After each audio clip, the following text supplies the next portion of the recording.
Hello, my name is Jimmy and this is the 2022 Lexus NX. And according to sales, this is the second most important vehicle in the entire Lexus lineup. The first being the Lexus RX, which a lot of people do like because, it's a family SUV. It's bigger, it's comfortable, it's everything that you really need in an SUV.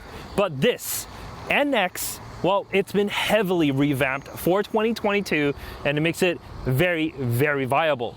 For 2022, the Lexus NX has 4 different powertrains. You can get the base NX350, which is, well, like your base at Lexus. You can't get any options on it, but it's so that you can at least get yourself a Lexus.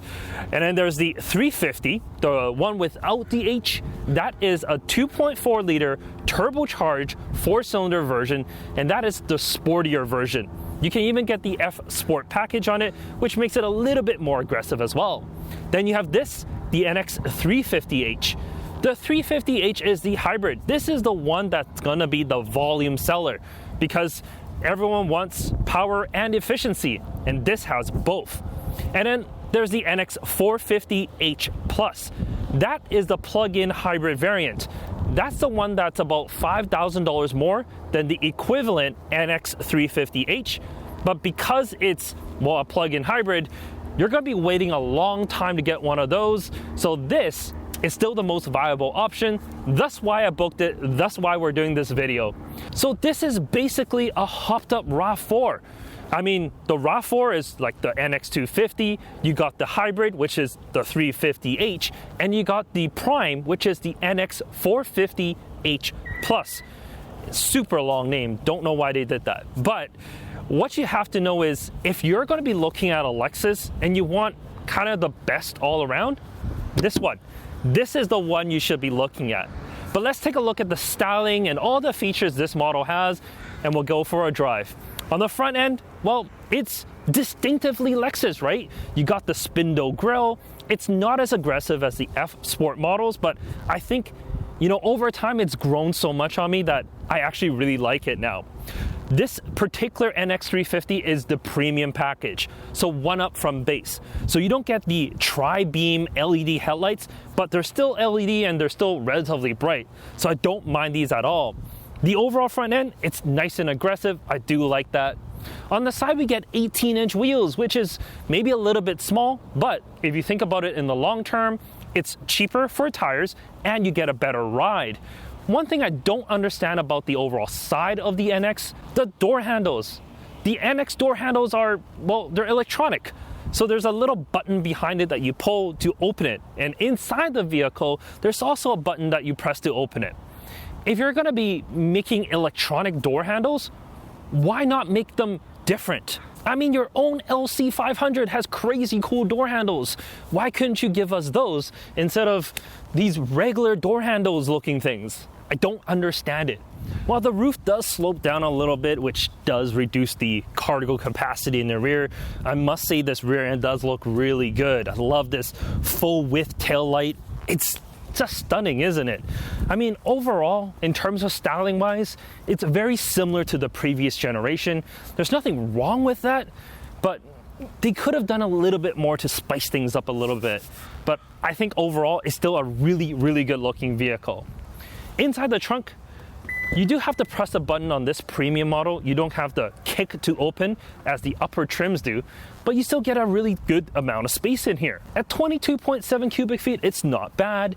There's a collapsible tonneau cover, which is nice. There's a little bit more storage underneath as well. And you get 2 grocery hooks on the side. Overall, not bad. You can even fold the rear seats down 60-40 to expand that space if you need. But let's take a look at those rear seats. All right, the back seat of the NX. The front seat is already adjusted to me at 5'11", but I got plenty of headroom, legroom. It's good back here. It's actually decently comfortable. I do have a center armrest, which is definitely nice. You get some vents, some USB charge ports. For this trim and model, I think it's completely fine. If you're thinking about putting a child seats in here, I do have a separate video, but as you can see, I have a Kleck Link behind the driver's seat here and it absolutely fits. The door opening is nice and wide with really no problems. As for the larger Kleck 5, which is a rear-facing convertible, it also had no problems. I didn't really have to move the front seat forward, and well, it's perfectly fine in here. It's decently spacious. One thing though is this specific model doesn't have the panoramic sunroof, and if you do, I would suspect that you get a little bit less headroom in the rear comparing to, well, this option that I have in here. But let's go to the front seats. All right, the front seats. I must say, the seats, even though I've pushed it to the lowest position that they'll go, I still feel like I'm sitting like above the vehicle. I'm not like in it. I mean, some may like that, some may not, but I'm 5'11", and as you can see, my head is right on the ceiling here. So if you're a little bit taller, you might not fit as well as you, well, can in some other vehicles. So do double check that. Fitting your vehicle is very, very important. These seats are actually quite comfortable, but they're actually not leather.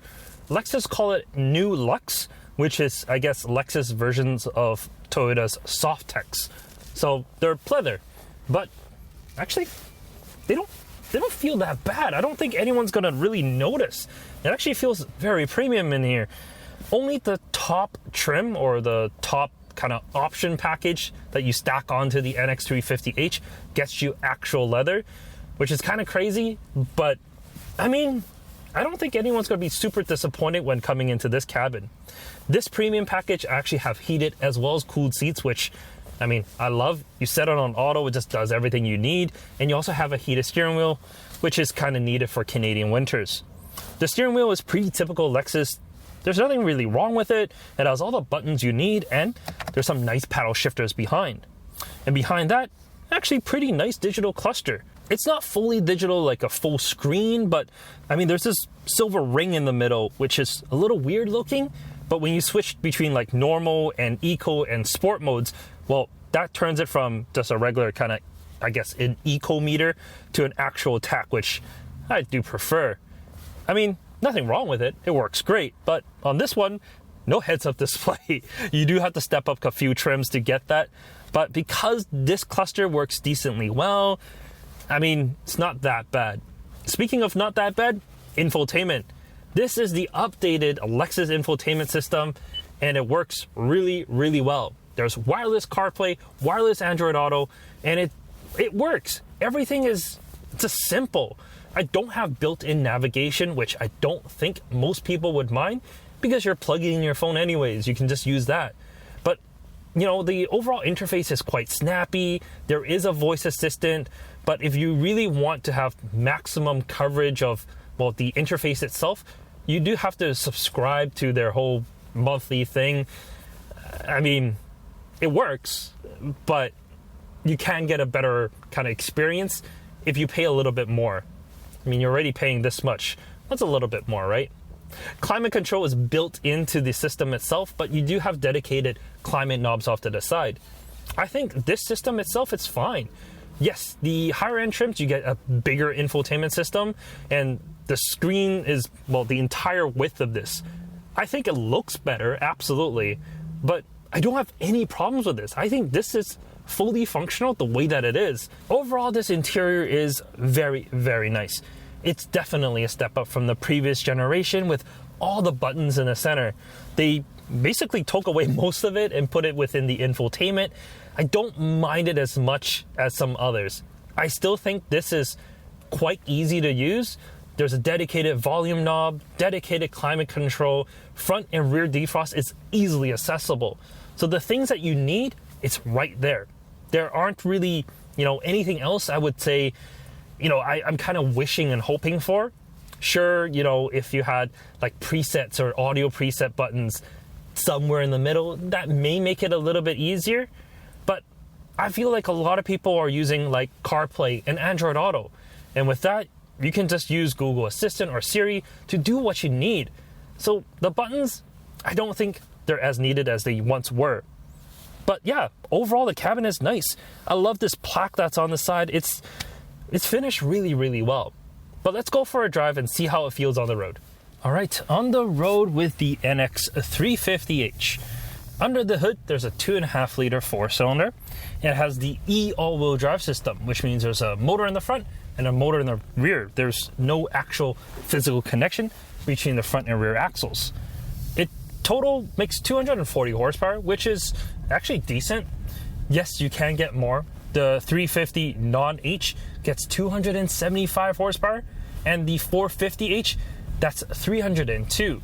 So yes, if you want to be faster, there are other options. But this one is efficient.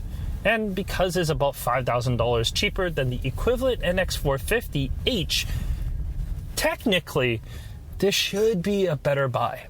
But of course, there's a lot of variables, like if you drive a lot in the city, if you're going to be within that 50, 60-ish kilometer kind of range, then it's a little different. But on the road, how does this feel? It feels like, well, to be honest, a Rav4. That means no surprise to anyone, right? But there are a few things that this does better. First, steering feel. It's definitely stiffer in here comparing to the Rav4. The Rav4 just felt looser. This feels like, well, it's a little bit more substantial. Honestly, it's mostly just the weight more than anything else. It doesn't have that like connected feel like some other more performance oriented vehicles would be, but I don't think it's that bad. And honestly, I think for most people that's buying this car, they wouldn't really care about that at all, because as long as it steers and it drives decently fine, that's really all they're asking for. But one thing that they will ask for is, how's the acceleration? Which I'm gonna take advantage of this green light. It's not bad. It's not bad at all. I mean, it's not like the fastest thing in the world, but 0 to 60 is about 7 seconds, a little bit higher than that, according to Toyota anyways. And yes, you can get faster. Like I said, the regular 350 as well as the 450H is going to be quicker than this. But I think 7 seconds is decent. And because it is hybrid, you get the electrical punch, which means when you need to overtake, it's not bad. It actually accelerates quite nicely. It is paired to a CVT, but I mean, because it's decently muted, you don't get too much of that engine whine, so you shouldn't be complaining about all that much. Sure, it's not the nicest sound, but you can at least use the paddles behind to control the gear shifts a little bit if you like.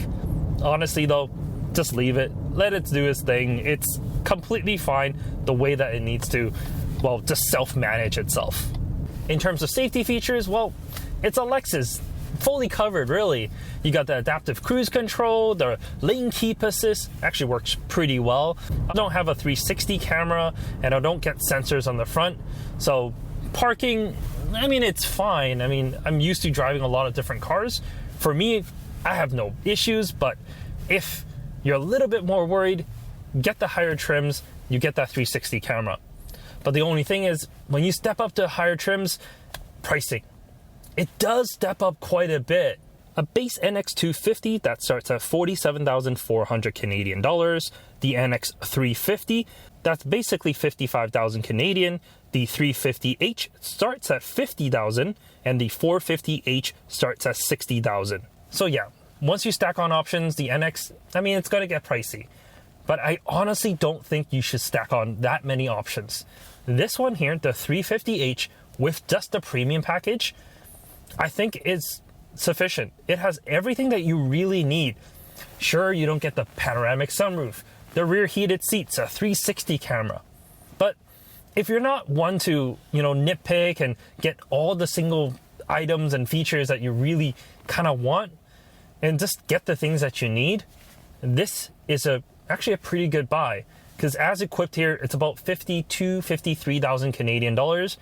And I mean, it's going to be reliable. Sure, it might not be the most athletic vehicle out there. There's like the RDX that's going to be a little bit more agile.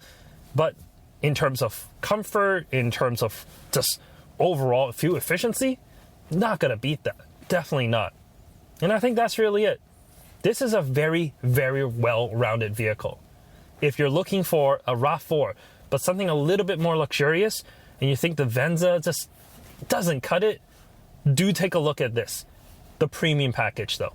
Don't add on too much. You don't need to. Add on just what you need and call it a day, and you're going to be very happy with your purchase. In any case, thank you so much for watching this video. Like the video if you do, subscribe if you want to see more, and we'll catch you next time. But before I go, I know I ended the video. I just want to let you know one thing. These push to open doors as you're driving, which, you know what? I'll demonstrate. As you're driving, you can't open them. So I'm pushing to open, and it's telling me that I'm not allowed to. Even if I use the latch, I can't unlock this door, even if I use the latch. And it just makes that kind of rifling sounds. It's kind of weird. So, I mean, you know, for most people, that's going to be fine. But if you're always in a Fast and Furious movie where you have to duck and roll outside of vehicles, don't pick the NX, because that's not going to end well. And I guess that's really it. Thank you so much for watching this video. Like the video if you do, subscribe if you want to see more, and we'll catch you next time. Take care.